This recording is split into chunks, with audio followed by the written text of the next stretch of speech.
Welcome to Key Signatures, the gossip behind the greats. This is Vivaldi's life in minutes. Vienna, July 1741. A man is buried in a pauper's grave. It is the cheapest funeral money can buy. No monument, no music, no crowd. Within a few years, almost nobody remembers his name.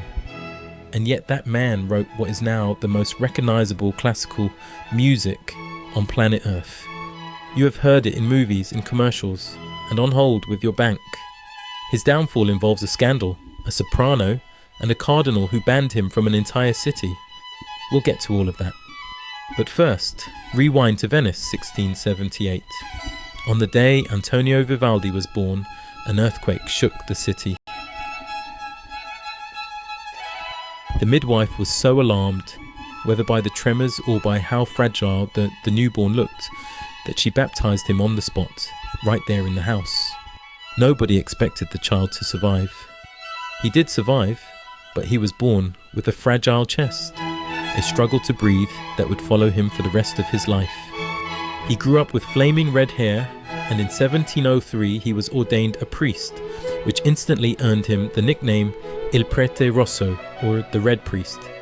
But barely a year into the job, he stopped saying Mass. His fragile chest made it nearly impossible for him to get through the long services. That was the official reason anyway. Unofficially, Venice whispered that he had once walked out in the middle of a service to write down a melody before he forgot it. That same year, he took the job that would define his life, violin master at the Ospedale della Pietà, a home for orphaned and abandoned girls. Under Vivaldi's teaching, those girls became the finest orchestra in Europe. They performed hidden behind iron grills, invisible to their audience, and people travelled across the continent just to hear them play. And Vivaldi wrote and wrote around 500 concertos, dozens of operas, and sacred music by the pound. He bragged that he could compose a concerto faster than a copyist could copy it, and it might have been true.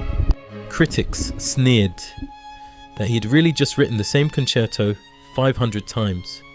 Those critics do not have a single tune anyone remembers. But here is where it gets interesting. Around 1725, he published 4 violin concertos called The Four Seasons, and he attached poems describing exactly what the music was depicting. Barking dogs, a harvest party in full swing, teeth chattering in the winter cold. He was essentially inventing the movie soundtrack 200 years before movies existed. Success made him ambitious.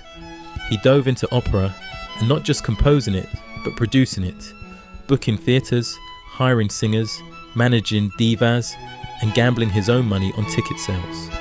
Picture a Catholic priest running the 18th century music industry, and mostly winning.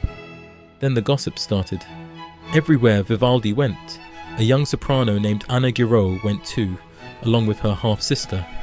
She starred in his operas. She travelled in his carriage. He insisted loudly and often that the relationship was strictly professional. Venice smirked. Europe smirked. And one very powerful man decided he was not smirking at all. In 1737, the Cardinal of Ferrara banned Vivaldi from entering the city. A priest who refused to say Mass, travelling everywhere with a singer. Not in his town. The problem was that Vivaldi had an entire opera season already booked in Ferrara. It collapsed. He was on the hook for all of it. And the fortune of a lifetime began to drain away. Meanwhile, tastes were changing. Venice wanted new sounds and younger names. Pushing 60 and nearly broke, Vivaldi made one final gamble. He sold his manuscripts for pennies and headed to Vienna, where Emperor Charles VI adored him. He arrived, and within months, the emperor was dead. No patron, no income, no plan. Vivaldi outlived his emperor by less than a year.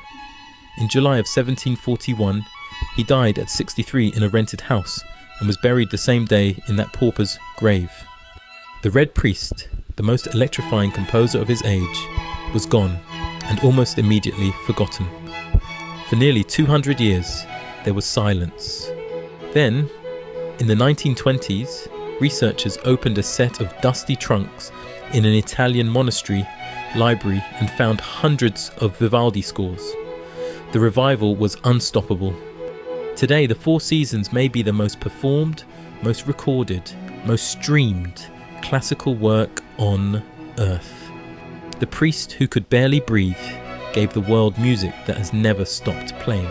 And if you think Vivaldi's life is interesting, wait until you hear about the composer whose head was stolen out of his grave.